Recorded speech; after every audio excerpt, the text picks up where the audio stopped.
Our students have end up in multiple sous chef positions, in multiple executive chef positions straight out of our program. It's a career tech center, so we have the ability to put their hands in things literally.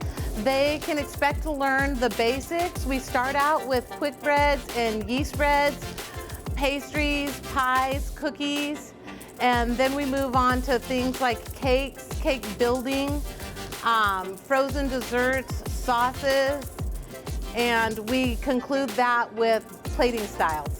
The most powerful thing here is the passion that every student has and every student brings. So when you come into the program, you don't just have a fellow student. You create a new family, and so the family in this culinary program is what keeps you going and encourages you to do better. I'd say my favorite part of the culinary program is the active, hands-on learning that we get to do. Instead of a traditional classroom, worksheets every day, we get to do some hands-on cooking and actually knowing what we're being taught rather than just learning it.